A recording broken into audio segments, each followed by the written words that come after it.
Hello, I'm Tara Ruckman. And I'm Stephanie Howe, and we are Control the Chaos EDU. Are you burnout? Are you feeling frustrated or overwhelmed? Or maybe it's the opposite and you're a go getter and want to level up. Then it's time to dive in with real talk and solution focused conversations.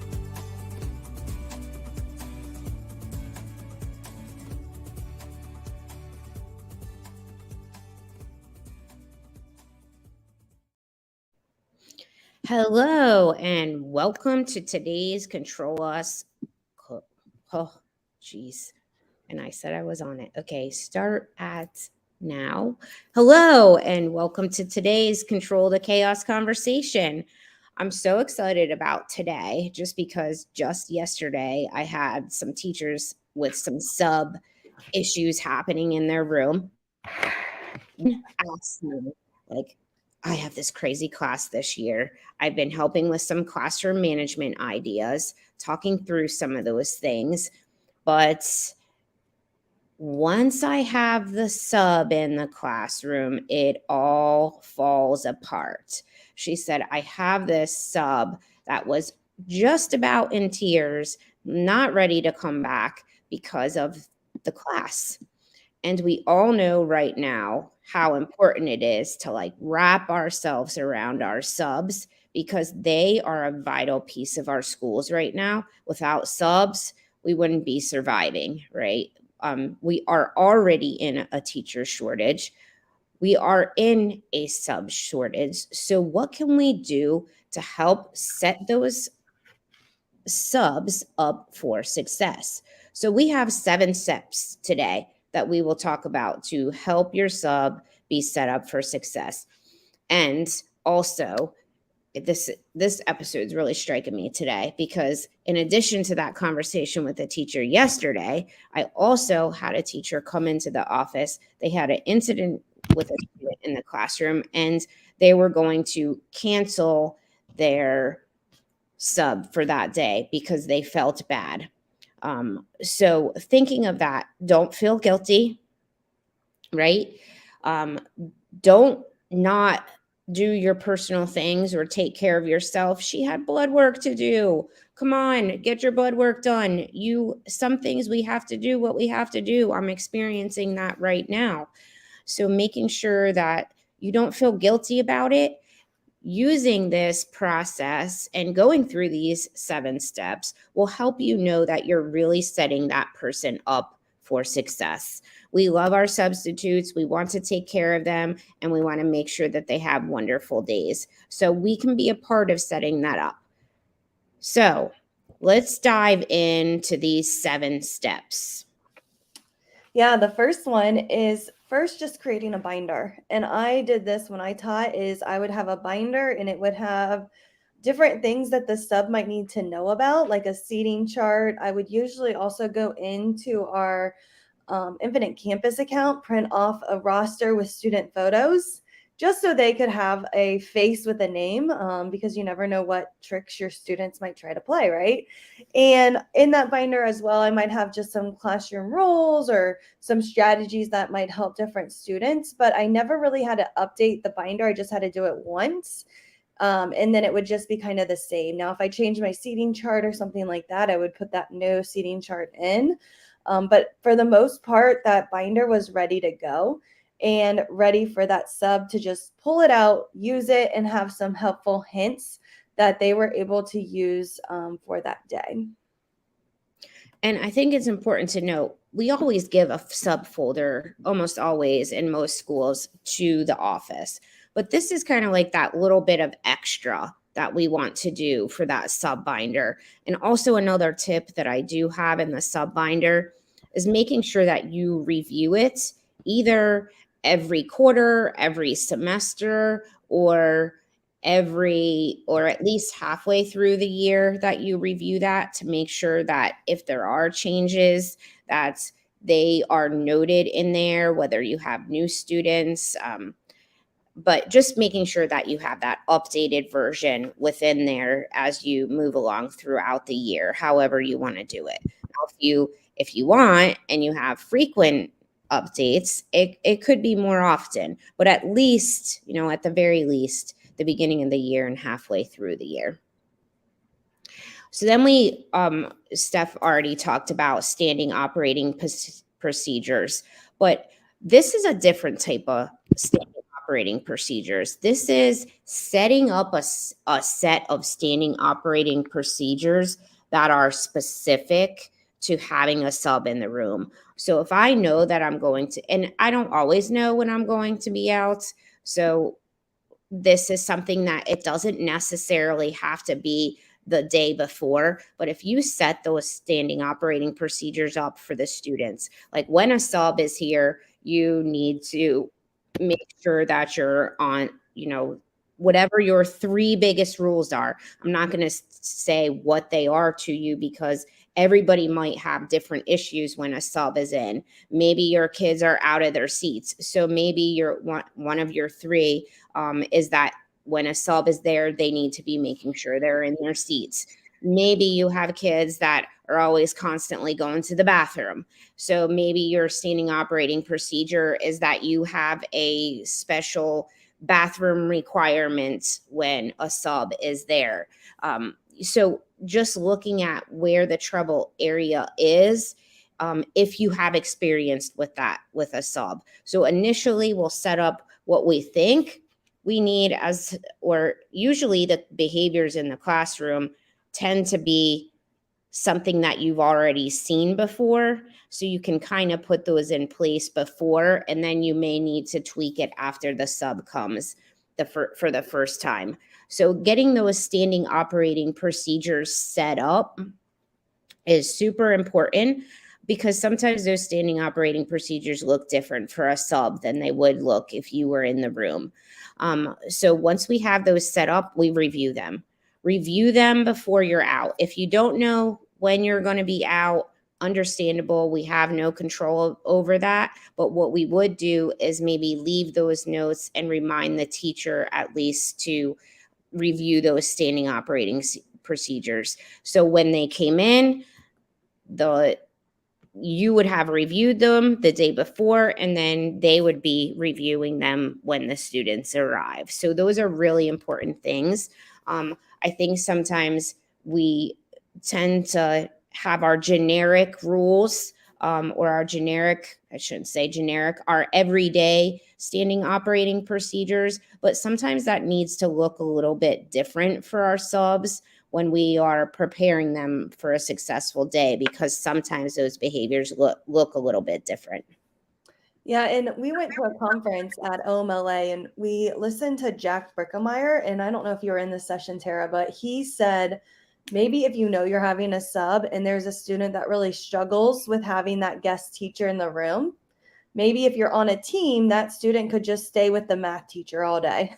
And maybe they don't even travel with the class that day and they just kind of, stay in that one space with that teacher. So that was kind of an interesting idea too. If you are in a team setting where a student could just kind of work in this classroom all day because that teacher and that other student have a really good relationship. Yes. You would need to check with that teacher first, but sometimes there's like just maybe one student that might benefit from that strategy. And it might be better for everybody if you're able to create that place for that student. 100%. It just stinks that most of the time that's not the case, where we have, like, especially once you get up to older grades where kids have to go to a bunch of classroom switches. But if you're thinking about a second grader and the teacher is teaching very similar content, that could be the case there if you have a student that might have some significant needs or struggles, or a fifth grader or whatever that looks like. So then we move on to incentives. Okay. We know that our kids do well with incentives. They do well with competition. So putting some kind of incentives in place for good behavior to kind of motivate those students to earn something, whether that is from the sub. If you work this part of the day, this much of the period, this much of the time frame or the block in the schedule, then you have, your free time at the end, or maybe it is that if they have a good day, then maybe they're earning something the next day with you. But what is it? But make it very motivating. Teacher versus students, that is a great one. You have the sub versus the students in this case, and we have many examples of that. I think where it could be a tic-tac-toe game, it could be a hangman game, anything that you can think of that your students are motivated by. So Steph, I know you have some good teacher versus student stuff to share. Yeah, and it could just even be tally points. And sometimes for me, when I had a sub, I would say you get 2 tally points when you're going against the sub. With me, it's only 1, but when there's a sub here, you might be able to get 2 tally points to their 1. And I would just kind of up maybe the incentives as well. So I did a thing in my classroom as well where students could earn 15 minutes. And so if they transitioned correctly in the hallway, they would get 1 second towards that 15-minute time. And if they had a sub, rather than maybe 1 second, it would be 3 to 5 seconds that they could earn for each task. And you could even lay this out for the sub where you could say, okay, if they do this correctly, here's how much time they can earn towards that 15 minutes. So again, they'll get to that total a lot faster than if you're there, but it might motivate some of those students to really work hard. And then they might look forward to having that kind of guest teacher to earn more time for them to kind of get some type of reward. So if that's 15 minutes of free time, or it might be some type of class party or dance party or whatever type of party you might want to do. Bubbles. Yeah, bubble party. That was really popular on Friday. Oh my gosh. But again, it's just where the sub, instead of your 1 second, the sub might be able to give 5 seconds. And so then the kids can earn it a lot faster compared to when you're there. I love the doubling of the points for the sub. I never did that one. So I'm going to have somebody try it. I like it. Yeah, it just makes it feel a little bit more special, I think, too. Yeah. And then I think too, just maybe some subs need it laid out. Like, I'm trying to find the sheet that I have, but like for transition time, if they transition quietly, like explaining what that is to a sub, because some subs might not have ever taught before. It could be their first day subbing in your classroom. And so when they're working with classroom management, that can be very difficult. And so maybe giving them some look fors on, okay, this is what I would like you to look for when my kids are transitioning. If they do these 3 things, they can get those 5 points or 5 seconds or whatever. If they don't, then you don't reward them on those. I love that idea for look fors as well when you describe that. Now, you also don't want to be overwhelming. So nice bullet point sheets, but if you write paragraphs and paragraphs, that information may get lost for a sub. So you could do kind of an at a glance where you provide them like a brief bullet point of instructions for what to look for. And my daughter is about to start subbing, and it's really important that she's never been in a classroom before, but she's going to school for elementary education. So she got a sub license. She's going to start subbing in the district, but she hasn't been in a class. She's visited my classrooms. She hasn't been in a class by herself alone before. So just with that in mind, she's very new. She's very green.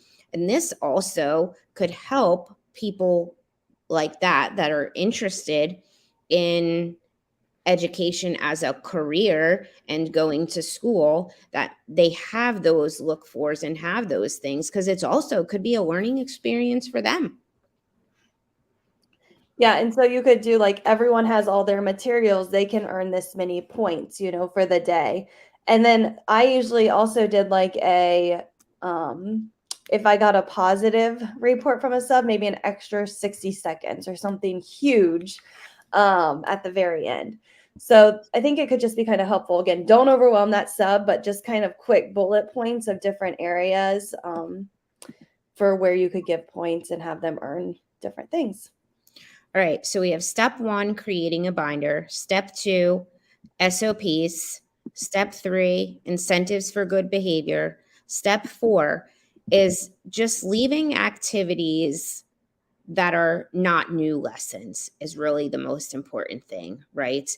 Expecting a sub to teach new content to a class is going to be really difficult. Now, that's going to be tough if you're going to be out long term. We're really talking about that short term piece. If you're going to be out a day here, a day there, making sure that we leave those activities that are not going to cause a lot of struggle for students or frustration.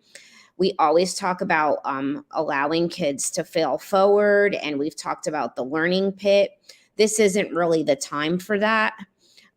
We want to be there for those moments. So we want to leave things that they're very capable of doing that is not going to cause a lot of frustration that could increase behavior or off-task behavior or whatever is happening in your classroom. Those things that we talked going to the bathroom, being out of your seat, all of those things. So we want to make sure that the tasks are easily achievable.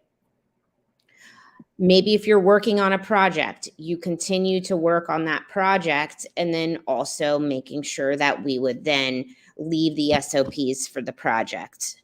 Whatever it is that you're doing, we want to have those SOPs for. Review games, we have many good review games that we could look at. So it's not, again, going back to teaching that new concept. And I think probably one of the most important pieces of this is early finishers, making sure that you have a plan for those kiddos. So if the activities are easily achievable, or you providing a choice board where they have multiple activities so they can pick what they want to do first, is a great way as well. So they could roll the teacher can put the choice board up on the board if you're a tech person, or we give them a paper choice board. A lot of times we don't get to leave tech in our room. So having a paper choice board ready for them where they could, with the directions on there, or a must do, can do list, that's paper that you can have ready to give out so they can go through and they could have that instead of the teacher giving those verbal directions, but they have that visual in front of them that they could go through and check off just like they would if they were to have tech. But if the teacher can't, or posting that in Google Classroom, whichever it is, I think just making sure that the sub has access to it. So if it is on Google Classroom, making sure the sub has a copy of what it looks like, but having that ready for those early finishers, whether it's a choice board, maybe you don't want to have free time, some kids on free time and then some kids on not. So you want to make sure all of your classroom is finished with whatever it is they're doing prior to putting those early finishers on free time, unless it's a free time that's quiet. And I think too, having maybe a student job, if you use jobs in your classroom where this person is that teacher helper or teacher assistant. And so when you're out, they would just help the sub. So that can also help you, but it could also help that sub with, hey, where is this assignment that this teacher is talking about? And that student knows exactly where to find it, how to get to it, how to help others. I feel like there's always one or two in your class with that student that's just very responsible and willing to always just help, and they know exactly where every single thing is. So use that student to your advantage. Step number 5 is leaving space for feedback. So in that sub binder, you could leave a blank piece of paper And it could just be kind of quick, just to hear, how did the day go? Was there any issues? Is there anything that the sub didn't get to? Is there anything that they want to share with you? And so typically for this, you could just do like a quick smiley face rating, like happy to very sad, what they didn't get to. Maybe students who did a great job, they could leave some names, and then they could leave some other notes as well. So that could be a great way for you to just get some feedback on your students and how they did during the day. Hope you're muted. And incentivize the feedback as well is a great way too. If I get some positive comments back from the sub, that's like an extra bonus for incentive for those kiddos. So that's one thing that you could do as well. Making sure in step 6, supplies ready to go. Okay. We don't want anyone to have to search for anything, and that can slow us down in our transition. So I was in a classroom yesterday, and the class was really struggling with transitions, but it wasn't necessarily the fact that the students were being loud or not moving on as quickly, is that the supplies in their desks, their personal organization, was a struggle. So they were fumbling around with the materials that are in the desk. So in my head, I started thinking about, if those materials would have been organized and ready to go, that would have way cut down our transition time. So making sure that all of the supplies are out and necessary, and that you would leave them, whether it's in a bin or a stack on your desk, or it's back to back with your instructions. But whatever that looks like, making sure that the supplies are ready to go. So that's number 6. That's a relatively easy one. And if it is one of those moments where it is a last minute emergency and where we weren't ready, making sure that we put in our sub notes whatever that looks like, as we and most people are now to the point where we put our subs into some type of system. So making sure, if it is in one of those emergency systems, that we leave the notes of where those supplies are available, and provide those instructions within our sub notes somewhere of where they could get those supplies when they arrive to the room. A lot of times we have that planning time in the morning, or at least a few minutes before the students arrive. So if you provide them that piece of, get those materials ready if it was an emergency situation and you weren't able to plan for it the day before, then they have that time to prepare those supplies themselves, and they have those explicit instructions to have those supplies ready to go for their kiddos. Because the more you're fumbling around looking for something, the more off task the class can get, because they're waiting. We all know that we don't live in a patient world right now, because we have access to almost anything instantaneously through our phones, right? Kids are kind of the same way.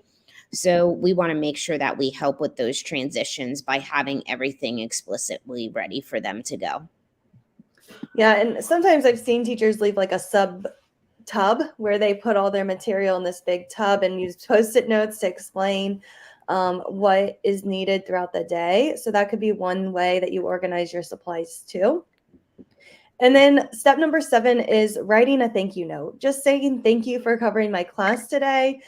You could maybe even leave like a sub emergency bin of just like chocolate, like what do they need to get through the day? A fun pin or something like that if you really wanted to. But I feel like chocolate is always like just helpful, to get through the school day. So again, just writing that thank you note to them for covering your class, and hopefully if it goes well, they'll want to continue subbing for you. And it's always easier when you have those subs that just want to keep coming back to your classroom. and you are able to build those relationships. Because I know for me, I always had like regular subs that would always cover for me, and it just made it easier. I didn't need to re-explain everything. They knew my classroom procedure. They knew what was expected. And when you have that relationship with that sub, it can really save you some time when you do need to take off, with having that person that is consistent. So be nice, write them a thank you note, and hopefully they keep coming back. I mean, that goes to the appreciation piece. We did an episode over Valentine's Day for appreciation, and that fits right in. I think that's huge, because you're right in the fact that if you set your sub up for success, they're more than likely going to sign up when they see that you're out again, or you even create that relationship where you're able to text them and they're willing to come back, rather than, we know we struggle with subs and some classrooms go unfilled. You don't want to be that classroom, right? So making sure that we set them up for success, and we create that, really, we might not talk to them, but you create that relationship through pen and paper or your sub plans with them. So that's great importance. And leave your phone number as well. So to sum it all up, Steph, you want to go through those 7 steps? Yep. So step number 1 is create that binder. So that way your sub knows exactly what is expected, where to find different information. That's really important. Step 2 is creating those procedures, review those with your students. Step number 3 is looking for that good behavior. How are you going to reward your students, whether that's teacher versus student, maybe earn 15 minutes of time. I've also seen punch cards being used there, where students are being good, and maybe the sub goes around and punches the cards, and then you know exactly how your students did. Step 4 could be leaving activities that your students already know how to complete. There's very less learning pit opportunities there. It's maybe a review activity, or again, some type of project that they've already started working on. Step 5, leave space for feedback. How did the day go from that sub? Step 6, have your supplies ready to go. And that step number 7 is write a thank you note. So your call to action this week is to think about which of those steps you might need to improve on. Maybe it's, I need to start with some just thank you notes and getting some ready to go thank you notes, and maybe going to the store and getting some chocolate just to put that out on my desk when I have a sub. Maybe it is, I need to come up with a procedure. What are my expectations for when I'm out? What do I expect my students to do? Maybe it is some type of game that you want to start to implement for good behavior, and start to practice that with your students now. So when you're out and you need that sub, it's already in place and there's no confusion when your sub comes. So think about what step might be lacking and how you can improve that. Also, be sure to like, subscribe, and leave us a 5-star review. We love to hear your feedback. And until next time, make sure you control the chaos when it comes to subs in your classroom. Thanks for listening to Control the Chaos EDU. Check out the description for show notes. We look forward to connecting with you on social media. Subscribe to the weekly podcast so you never miss an episode. Control the chaos. Until next time.